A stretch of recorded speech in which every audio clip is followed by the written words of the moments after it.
Welcome to Washington Today on C-SPAN Radio for Tuesday, January 16, 2024. The Senate returns to session after the Martin Luther King Jr. holiday to work on another short-term government funding extension to prevent a partial shutdown at the end of the week.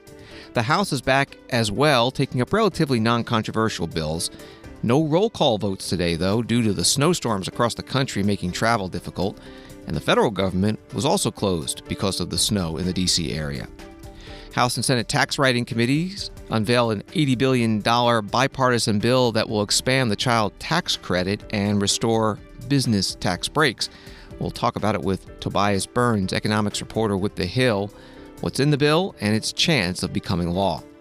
In the race for the Republican presidential nomination, Asa Hutchinson suspends his campaign after a sixth-place finish in the Iowa caucuses Monday, as Donald Trump, who finished first, goes to New York City to attend his defamation trial from Carroll. Ron DeSantis, who was second in Iowa, heads to South Carolina, and Nikki Haley, who was third, goes to New Hampshire. White House says President Joe Biden will meet with the Democratic and Republican leaders of the House and Senate at the White House on Wednesday to talk about his national security spending proposal, which includes aid for Israel, Ukraine, and Taiwan, as Senate negotiators continue negotiating about U.S. border security, which Republicans want to include in that package. Senator Bernie Sanders, independent from Vermont, forcing a vote on the Senate floor that could suspend all aid to Israel. He's protesting Israel's war in Gaza. White House National Security Advisor Jake Sullivan talks about U.S. efforts to stop or slow down attacks from Houthi militants in Yemen on ships in the Red Sea, and a U.S. Supreme Court case over whether a rancher in Texas who says a state road project caused his land to be susceptible to severe flooding can sue the state under the U.S. Constitution's Fifth Amendment requirement that property takings receive just compensation. Story from CNN, lawmakers are racing the clock to avert a partial shutdown with just 4 days until funding for key government agencies expires. To prevent a shutdown, the House and Senate must pass a short-term funding extension this week to allow more time for full-year appropriations bills to be negotiated and passed. Congressional leaders announced over the weekend that the short-term funding extension will set up two new funding deadlines on March 1st and March 8th. The Senate is gearing up for a procedural vote to advance the short-term funding extension Tuesday evening. The vote is expected to succeed, but a time agreement will still need to be reached to schedule a final passage vote before Friday. If any senator objects, that could slow the process and threaten a shutdown.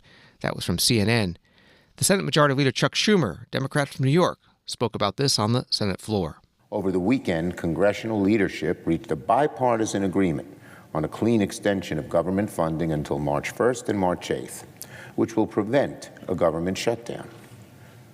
The focus of this week will be to pass this extension as quickly as we can. Time is of the essence. If we don't act soon, the government will run out of funding at midnight this Friday, January 19th, just a few days away. So today, the Senate will take the first vote to move forward on the clean CR, putting the Senate on a path to pass the CR before Friday's deadline. If both sides continue to work in good faith, I'm hopeful that we can wrap up work on the CR no later than Thursday. The key to finishing our work this week will be bipartisan cooperation in both chambers. You can't pass these bills without support from Republicans and Democrats in both the House and the Senate. And passing a clean CR this week is important for two main reasons. First, passing the CR, of course, will avert a harmful and unnecessary government shutdown. No reasonable member on either side, Democrat or Republican, wants a government shutdown. Both sides recognize that a government shutdown would mean crushing delays to veterans programs, nutrition programs for women, infants, and children, delayed benefits for our military, and so much more. Second, passing the CR will give our appropriators time to finish drafting all 12 bills to reflect our bipartisan agreement. Congressional leaders have already agreed to a top-line number that will protect critical priorities like housing, veterans benefits, health care, nutrition programs, and more. We want to move forward as quickly as we can to turn this top-line number into legislation, but everyone knows we need more time. Now, while most Democrats and Republicans want to avoid a shutdown, a small group of hard-right extremists seem dead set on making a shutdown a reality. With little leverage to actually enact their agenda, these extremists have tried again and again to bully the Speaker, bully their own Republican colleagues, and bully the country into accepting their hard-right views. That's it. The only tactic the hard-right has in its playbook is to bully everyone else into submission, just like Donald Trump does. And the reason's simple. Most senators, most congressmen, Democrat and Republican, do not accept that their draconian cuts will be good for America. So the only thing they can do is bully, because they can't convince, they can't win over people by argument. So bullying seems to be their way to go.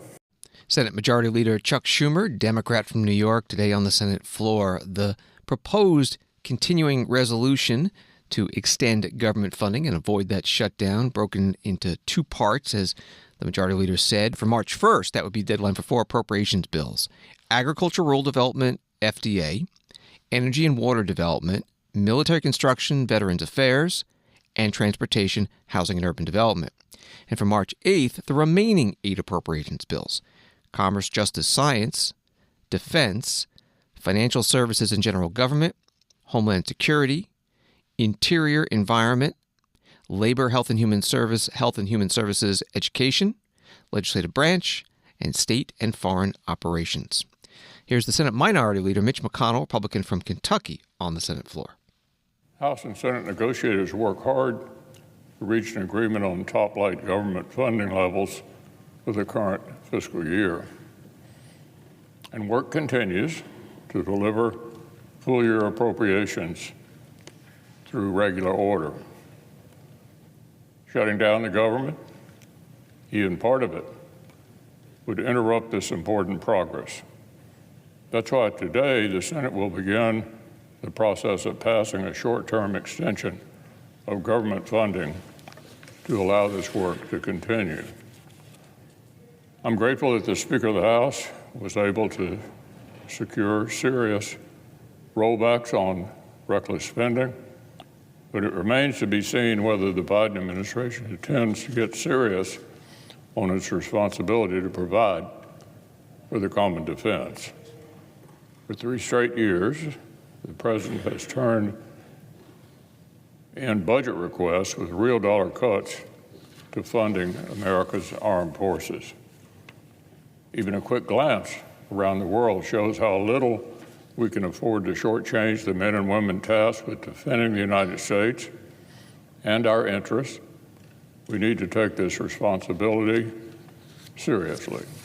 Senate Minority Leader Mitch McConnell, Republican from Kentucky, on the Senate floor. The House Freedom Caucus posted on Sunday, when the continuing resolution, the short-term government funding bill, was unveiled. The House Republican leadership, they write, is planning to pass a short-term spending bill continuing Pelosi levels with Biden policies to buy time to pass longer-term spending bills at Pelosi levels with Biden policies. This is what surrender looks like. Congressman Chip Roy, Republican from Texas, a member of the Freedom Caucus, spoke about the continuing resolution while campaigning with Republican presidential candidate Ron DeSantis in Greenville, South Carolina today. Also there, he'll mention him, Congressman Thomas Massie, Republican of Kentucky. I mean, Thomas and I are beating our head against a brick wall in Washington. We've got friends and colleagues from South Carolina that we work with closely, guys like Ralph Norman and Jeff Duncan in the Freedom Caucus with me and some others down here. But we're beating our head against the wall in Washington. Let me ask you a question, just a little litmus test here. How many of you think that we should keep spending money at the levels Nancy Pelosi spent last year? Do you all think we should be spending at, $1.6 trillion and continuing to rack up debt to $34 trillion of debt? Does anybody here think that? No. But yet right now, that's exactly what Washington Republicans in Congress are going to do. And with all due respect to the current Speaker of the House and my current Republican colleagues, they are about to put on the floor of the House a bill to continue spending at Nancy Pelosi's spending levels. I find that abhorrent. And then they're going to do that to buy time to increase spending even further and to fund all of the things you don't want to fund. They're going to fund the United Nations at $12.5 billion, which continues to funnel money to Hamas. They're going to continue to fund all of the NGOs that are helping to move people illegally across our border. They're going to continue to fund the FBI that is attacking Former President Trump attacking American citizens like Scott Houck, the father who was targeted by the FBI in Philadelphia. They're going to continue to fund the Department of Homeland Security to not secure the southern border of the United States, to keep giving money to Alejandro Mayorkas, to continue to allow fentanyl to pour into the communities and kill our kids, including, by the way, 6 kids in the school district that my wife and I live in, southwest of Austin, Texas, last year alone. That is happening every day in Texas. Congressman Chip Roy, Republican from Texas, today in Greenville, South Carolina. On Wall Street, the Dow down 231, NASDAQ down 28, S&P down 17.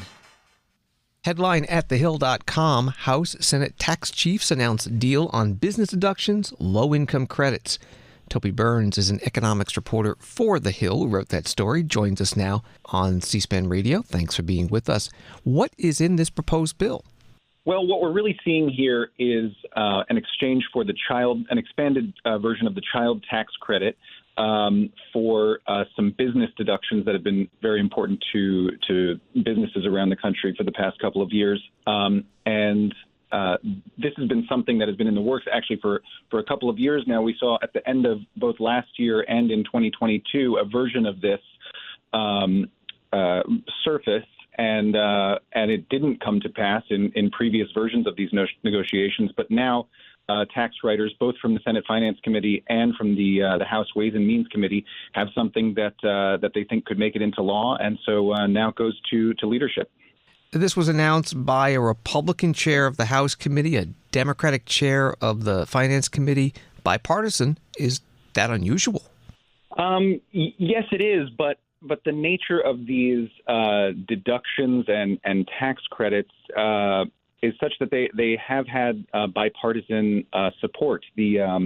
Initially, the business credits were pay-fors, meaning revenue raisers for the 2017 Tax Cuts and Jobs Act, which significantly lowered the corporate tax rate.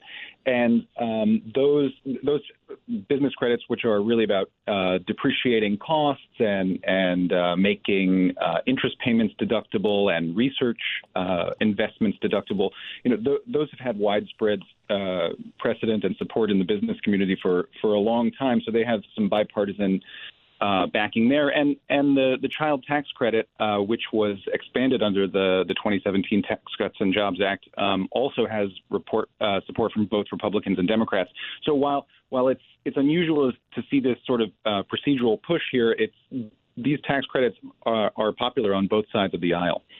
When they announced this agreement, did they talk about whether it was paid for? What will it do to the budget deficit one way or the other?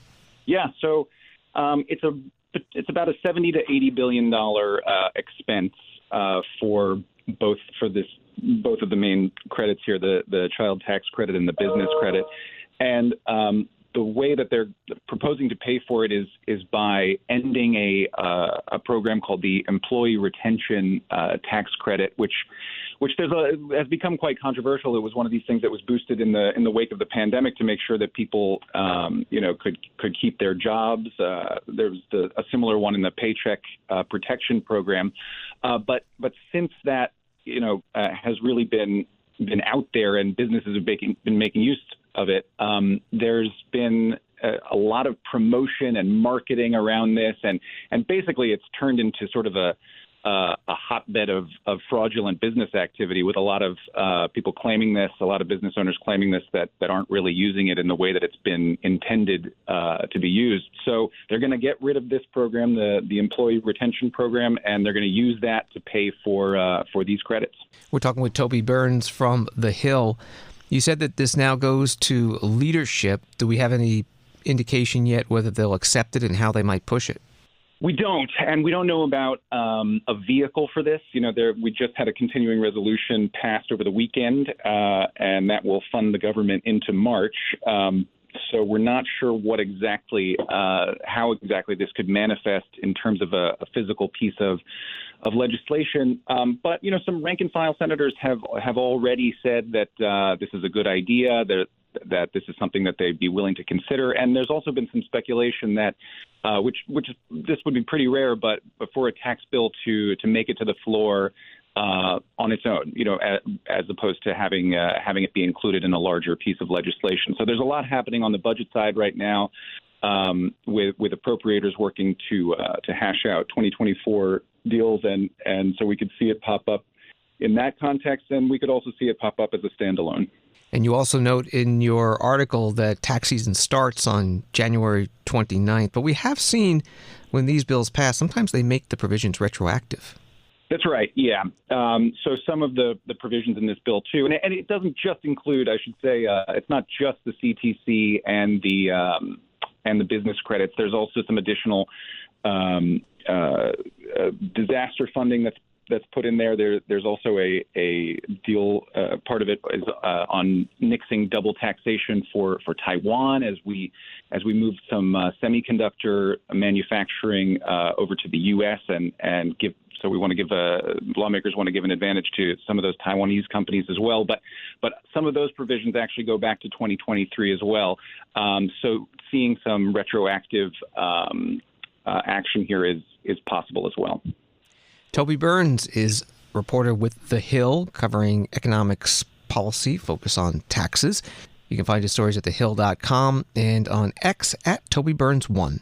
Thank you very much. Thank you.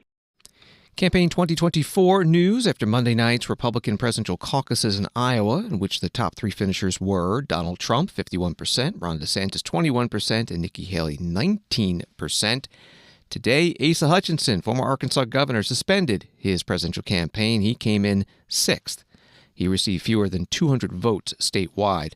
In a written statement, he said, "My message of being a principled Republican with experience and telling the truth about the current frontrunner did not sell in Iowa." The person who came in fourth, Vivek Ramaswamy, 7%, dropped out Monday night, endorsing Donald Trump. Donald Trump was the big winner Monday night, and he spoke to his supporters in Des Moines. Well, I want to thank everybody. This has been some period of time, and most importantly, we want to thank the great people of Iowa. Thank you. We love you all. What a turnout, what a crowd. And I really think this is time now for everybody, our country, to come together. We want to come together. Whether it's Republican or Democrat or liberal or conservative, it would be so nice if we could come together and straighten out the world and straighten out the problems and straighten out all of the death and destruction that we're witnessing. That's practically never been like this. It's just so important, and I want to make that a very big part of our message. We're going to come together. It's going to happen soon, too. It's going to happen soon. I want to thank some of the great people. We have so many senators. If I go through every name, we'll be here all night, and everybody's going to get angry at me. But the senators, the congressmen from Washington, they came down from all different states. I want to thank you very much. I want to congratulate Ron and Nikki for having a good time together. We're all having a good time together. And I think they both actually did very well. I really do. I think they both did very well. We don't even know what the outcome of second place is. And I see Carrie Lake. Congratulations, Carrie. Very good. I spotted her, I have to announce, because she's terrific. She's going to be a senator, a great senator, I predict, right? You're going to be a great senator. And I also want to congratulate Vivek, because he did a hell of a job. He came from zero, and he's got a big percent, probably 8%, almost 8%, and that's an amazing job. They all did. They're all very smart people, very capable people. I think most importantly, I want to thank my incredible wife, First Lady, I'll say former and maybe future. But more important than Melania, I want to thank her incredible, beautiful mother who passed away a few days ago. And she's up there, way up there. She's looking down, and she's so proud of us. And I just want to say to Amalia, you are special, one of the most special people I've ever known. Donald Trump, former president and 2024 Republican presidential candidate in Des Moines, Iowa, Monday night after winning the Republican caucuses there. Donald Trump heading to New Hampshire for a rally tonight, but earlier today was in New York City. This from Associated Press. Donald Trump shook his head in disgust Tuesday as the judge in his New York defamation trial told prospective jurors that another jury had already decided that the former president sexually abused columnist E. Jean Carroll in the 1990s. Later, when the judge asked during jury selection if anyone felt he had been treated unfairly by the court system, Trump raised his hand slyly. The gesture drew laughter from the crowd and a comment from the judge, who told Trump, "We know how you feel." Trump fired off a series of social media posts about the defamation case after arriving to the courthouse Tuesday via motorcade and entering through a special entrance not usually used by the public. Posting on his Truth Social platform, Trump wrote that Carroll's rape allegation was an attempted extortion involving fabricated lies and political shenanigans. He accused the judge of having absolute hatred for him. That from Associated Press. Ron DeSantis, Florida governor and Republican presidential candidate, he came in second in the Iowa caucuses last night, made a stop today in Greenville, South Carolina. South Carolina will be holding its Republican presidential primary on February 24th. Between now and then are New Hampshire, Nevada, and the Virgin Islands. And Ron DeSantis celebrated his second place. To be back in South Carolina. Coming from Iowa, believe me, this weather is balmy. We were negative temperatures through the weekend and into the caucus night. And, you know, they threw everything but the kitchen sink at me during this process. They've spent almost $50 million against me. That's more than has been spent against Biden and Trump combined. The media nonstop. And all they were trying to do is knock me out. And, you know, Nikki Haley said only the top two from Iowa, you know, go on to be viable. Well, guess what? We punched our ticket out of Iowa yesterday. Ron DeSantis at a cafe at the airport in Greenville, South Carolina. He also held a news conference at the State House in Columbia, according to his press release, highlighting work being done in the state to protect women's sports. Nikki Haley, former South Carolina governor, also Republican presidential candidate, said Monday night in West Des Moines that although she came in third in the Iowa caucuses, looking at the contest ahead, she sees herself as the only viable alternative to Donald Trump. At one point in this campaign, there were 14 of us running. I was at 2% in the polls. But tonight, Iowa did what Iowa always does so well. The pundits will analyze the results from every angle. We get that. But when you look at how we're doing in New Hampshire, in South Carolina, and beyond,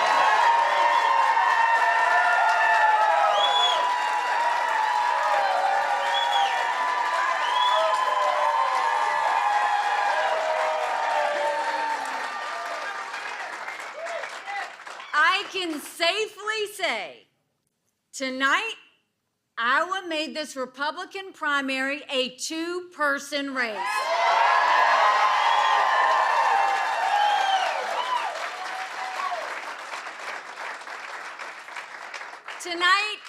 Tonight, I will be back in the great state of New Hampshire. And the question before Americans is now very clear. Do you want more of the same? Or do you want a new generation of conservative leadership?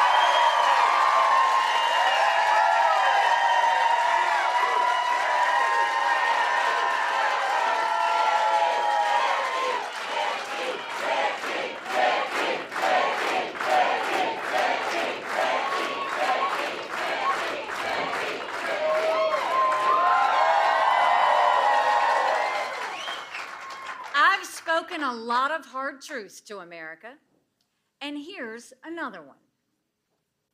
I voted for Donald Trump twice.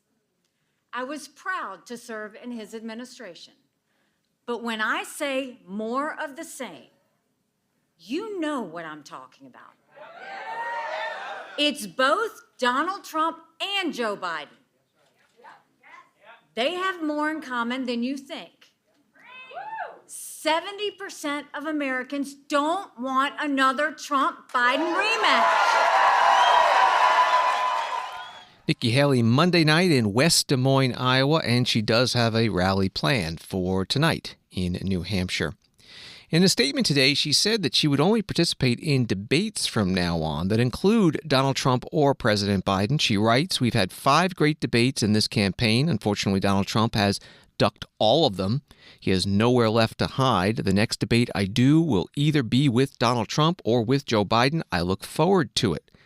There are 2 scheduled this week ahead of Monday's New Hampshire primary on ABC News on Thursday and on CNN on Sunday. Nikki Haley, Ron DeSantis, and Donald Trump all invited. And now ABC News says they plan to cancel that Thursday debate. Also, some news about Hunter Biden. This from Politico. House Republicans have paused their efforts to hold Hunter Biden in contempt of Congress as they negotiate a new date for a closed-door interview. The House Rules Committee will no longer tee up a contempt resolution for a floor vote during his meeting on Tuesday. 2 people familiar with the decision told Politico. Contrary to Republicans' previous plans, a leadership aide familiar with the decision granted an anonymity to discuss internal deliberations added that negotiations are now underway for him to comply with the subpoena. So we are holding on the contempt vote while they work to set a date. That from Politico. Hunter Biden was subpoenaed in the President Joe Biden impeachment inquiry. Washington Today continues in a moment. Hi, this is Rachel from C-SPAN's podcast team. I'd like to introduce you to one of the producers here at C-SPAN, my colleague Sean. Thanks, Rachel. If you're a fan of Washington Today, we think you'll also like our evening newsletter, Word for Word, which brings you a recap of the day's most important political and policy events delivered right to your inbox. Read about what happened on Capitol Hill and at the White House, and watch video highlights featuring the day's newsmakers. Hear them word for word. Join our community of informed listeners and viewers. Head over to cspan.org/connect and subscribe to Word for Word today. Thanks for listening and staying connected with Word for Word. Subscribe now at cspan.org/connect. Thank you. Welcome back to Washington Today, available as a podcast wherever you find your podcasts and on the C-SPAN Now mobile app, which is free. A spokesperson for House Speaker Mike Johnson and the White House confirming today that President Joe Biden has invited the top 4 congressional leaders to the White House on Wednesday to discuss the president's request for national security supplemental funding that includes aid for Ukraine, Israel, and Taiwan. The 4 invited are Speaker Johnson, a Republican, the House Minority Leader Hakeem Jeffries, a Democrat, and in the Senate, the Majority Leader Chuck Schumer, a Democrat, and the Minority Leader Mitch McConnell, a Republican. Bipartisan Senate negotiators have also been working on an agreement to increase U.S. border security, which has been a House and Senate Republican demand to be added to a supplemental national security spending bill. White House Press Secretary Karine Jean-Pierre was asked at today's White House briefing, which was a teleconference, about Wednesday's meeting and whether it means a deal on U.S. border security is close. As it relates to the meeting that the president is having tomorrow here at the White House with congressional ranking members and leaders to talk about the very important supplemental request that this president made, as you know, a couple months ago at this point. Look, that supplemental request is obviously continues to be a top priority, including, right, to secure our border, including to help Ukraine defend itself against Putin's tyranny, as we all know, as you all have covered for almost 2 years now. And I will say that while the president is having this really important meeting tomorrow, negotiations on a bipartisan agreement on the border, as it includes funding and policy, are still ongoing. So that is, we believe, is headed in the right direction, the right track. And we're going to continue to say, right, Congress should act. They should act quickly. This is about the securing our border. This is about our national security, and the consequences of congressional inaction would be severe. So the president, yes, is going to have this all-important conversation, he believes, on the supplemental request. Obviously, as it relates to our national security, the negotiations continue, and so that is also really important. A bipartisan agreement is needed, and so we're doing those negotiations on the Senate level, as you all know. The White House Press Secretary Karine Jean-Pierre on a teleconference. CNN reports that Ukrainian President Volodymyr Zelensky made a passionate plea to leaders at the World Economic Forum in Davos, Switzerland, urging them not to allow Russia's war in Ukraine to become frozen. Speaking in person at the conference for the first time since Russia launched its full-scale invasion nearly 2 years ago, Zelensky said Ukraine had defied expectations in repelling Moscow's forces for so long, and that its allies know what's needed to allow progress on the ground, which has been in short supply for many months. That was from CNN. Here's President Zelensky. This year must be decisive. Can freezing the war in Ukraine be its end? I don't want to settle for the truism that any frozen conflict will eventually reignite. And I remind you that after 2014, there were attempts to freeze the war in Donbass. There were very, very influential guarantors of those processes that then Chancellor of Germany and the President of France, but Putin is a predator who is not satisfied with the frozen products. And we have to defend ourselves, our children, our houses, our lives. And we have to do it, and we can beat him on the ground.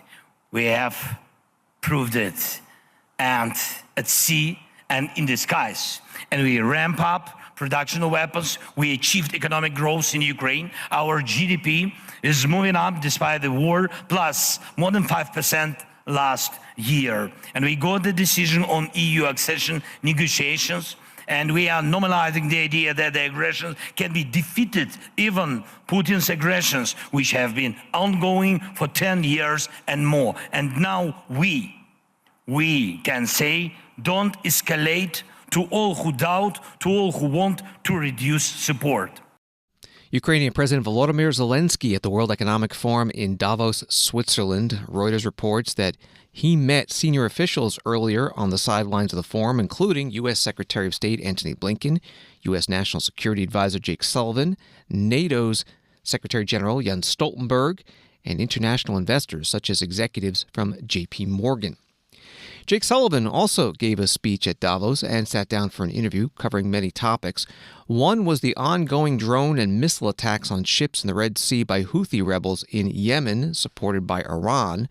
And they say they're doing those attacks in support of Palestinians in the war between Israel and Hamas in Gaza. The U.S. today conducted airstrikes against Houthi targets for the third time in a week. Here's Jake Sullivan. One of the things that people are very worried about now is, of course, the situation in the Red Sea. Maybe you could say a few words about that. Do you think this will get better in the coming weeks, or do we have to fasten the seatbelt and this will be complex in the year to come in the Red Sea? Well, first, as I said in my speech, this goes way beyond being a regional challenge. This is a global challenge. We're talking about a vital artery of global commerce, a critical maritime choke point that's being held hostage, and countries and companies that have nothing to do with the Middle East whatsoever are being affected, more than 50 nations in nearly 30 attacks. And so it's a crisis that the whole world needs to respond to. And frankly, the UN Security Council did come through with a very strong resolution condemning these attacks and calling for the Houthis to stop. Now, we mobilized a coalition of countries to take strikes to degrade the Houthis' capabilities so their ability to mount sustained and complex attacks becomes more difficult over time. But we did not say when we launched our attacks, they're going to end once and for all. The Houthis will be fully deterred. We anticipated the Houthis would continue to try to hold this critical artery at risk, and we continue to reserve the right to take further action, but this needs to be an all-hands-on-deck effort. And frankly, the answer to your question about how long this goes on and how bad it gets comes down not just to the decisions of the countries in the coalition that took strikes last week, but the broad set of countries, including those with influence in Tehran and influence in other capitals in the Middle East, making this a priority to indicate that the entire world rejects wholesale the idea that a group like the Houthis can basically hijack the world as they are doing. And so we want to work with countries across the board, countries who are allies and partners, countries who are not, in the common interest to get this to stop. White House National Security Advisor Jake Sullivan at the World Economic Forum in Davos, Switzerland. Back in Washington, this from thehill.com, Senator Bernie Sanders, independent from Vermont, will use a little-known provision in the Foreign Assistance Act to force the Senate to vote Tuesday on a measure that would freeze military aid to Israel unless the State Department produces a report on potential human rights abuses in Gaza. If adopted, Sanders' resolution would require the State Department to report any human rights violations committed during Israel's blockade and invasion of Gaza in the aftermath of the October 7th attacks on Israeli civilians. U.S. assistance to Israel would be frozen if the State Department fails to produce a report after 30 days. The Hill article also says the resolution has little chance of becoming law because it must pass both chambers and be signed by President Biden. Senator Bernie Sanders was on CNN on Sunday talking about this resolution. What is going on in Gaza right now is a horrendous humanitarian catastrophe. We're looking at 23,000 people who have been killed, almost 60,000 have been wounded, and 2/3 of the people who have been killed are women and children. You're looking at 70% of the housing units in Gaza that have been destroyed. So my view has been from the beginning, Israel has a right to respond to this horrific terrorist attack from Hamas. But you do not have a right to go to war against an entire people, women and children. And the United States Congress has got to act because a lot of this destruction is being done with military weapons supplied by the United States of America.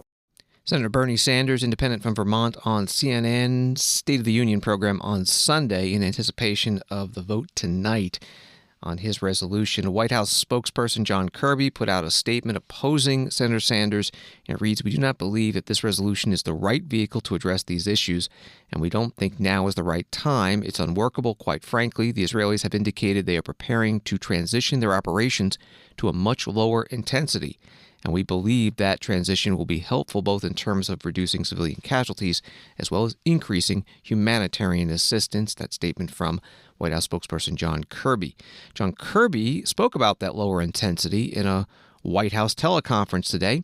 He also discussed the White House National Security Council coordinator for the Middle East, Brett McGurk, and his travels and discussions trying to broker another deal with Hamas concerning hostages. Steve Holland with Reuters, please go ahead. Hey, John, you mentioned the Brett McGurk in Doha on hostages. Could you give us any details of that? Is he seeking a pause in the fighting in exchange for hostages?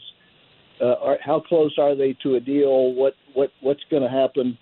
And you mentioned that the Israelis have shifted to a low phase in northern Gaza. What are the prospects for that taking place across all of Gaza?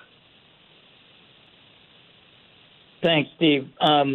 So on a new hostage deal, what I can tell you is that we're working on this very, very diligently. That is why Brett was in Doha this past week. I don't want to get ahead of where we are, but we are having, I would say, very serious and intensive discussions in Qatar about the possibility for another deal. Obviously, I want to be careful. I don't say too much publicly here as we have these talks, but we're hopeful that it can bear fruit and bear fruit soon, because there's still over about 140 hostages still being held. As for your question about whether their shift to lower intensity operations can, how fast that will spread across Gaza, that's really not a question I'm qualified to answer. The Israeli Defense Forces are much better to speak to that. They just announced yesterday, as I said in my opening statement, the removal of a division, a full division of Army troops from Gaza. We think that's a positive step forward in terms of getting to lower intensity ops. We hope that it will allow for the movement back into North Gaza, because really the bulk of the operations are being conducted in the south right now. So we hope that this removal of these troops and this announced transition that they've made, that it will allow for people to flow back into North Gaza, alleviate some of that pressure in the south, particularly around Khan Yunis, And we'll see where it goes from there. But again, I wouldn't want to get ahead of Israeli military planning. John Kirby is Strategic Communications Coordinator for the White House National Security Council on a teleconference today. And after he held that briefing, the Times of Israel reports that Qatar formally announced its successful mediation of an agreement between Israel and Hamas to deliver medication to the hostages in Gaza. This is Washington Today. The U.S. Supreme Court heard oral argument today in a case involving a cattle rancher near Houston, Texas, who says his land is prone to serious flooding because the Texas Department of Transportation did renovations to a nearby interstate.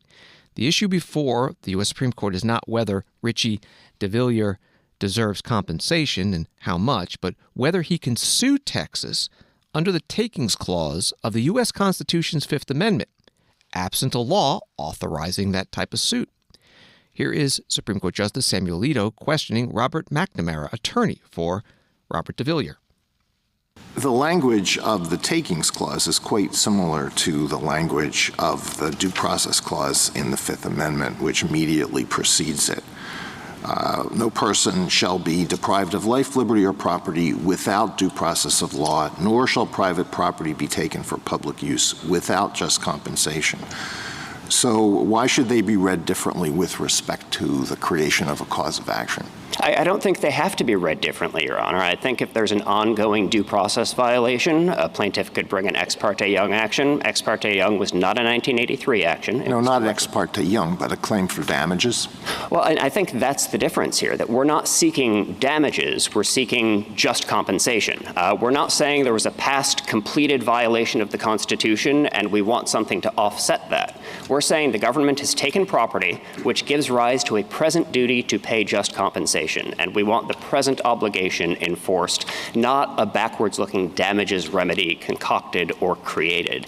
And I think that entitlement to just compensation is how the framers would have understood the Fifth Amendment. The alternative view, the idea that all you get are injunctions, I don't think squares with either the text or how contemporary commentators talked about the clause. Attorney Robert McNamara, questioned by Supreme Court Justice Samuel Alito in the case today, DeVilliers v. Texas. Aaron Nielsen is the Texas Solicitor General. He argued that Texas cannot be sued under this part of the Constitution. The court will be hard-pressed to find any government more committed to property than Texas. The Texas Constitution is more protective than the federal Constitution, and Texas courts under a Texas cause of action adjudicate takings claims under both constitutions. This appeal thus isn't about substantive rights. All petitioners had to do was use Texas's cause of action. Instead, petitioners insist they can bring a cause of action directly under the federal takings clause itself. This argument is wrong for many reasons. For one, it ignores what the Constitution says. Governments must provide just compensation, but the takings clause says nothing about how they must do it, whether through commissions, private bills, or litigation. For another, this court held in Williams that Congress may constitutionally, and I'm going to quote here, quote, retain for itself the power to hear and determine controversies respecting claims against the United States, end quote. It follows that, again, a quote, there is no constitutional right to a judicial remedy, period, end quote. As petitioners concede, Congress did just that for nearly a century. We don't see how this court could hold for petitioners without overruling Williams. Aaron Nielsen, Texas Solicitor General, arguing before the U.S. Supreme Court in today's case, DeVilliers v. Texas. You can find the full oral argument, they only provide audio, at our website at cspan.org. From NBC News, the Supreme Court on Tuesday declined for now to weigh in on the contentious issue of bathroom access for transgender students by rejecting an Indiana school district's appeal. The court left in place an appeals court ruling that required a middle school in Martinsville, Indiana, to allow a transgender boy to use the bathroom that corresponds with his gender identity.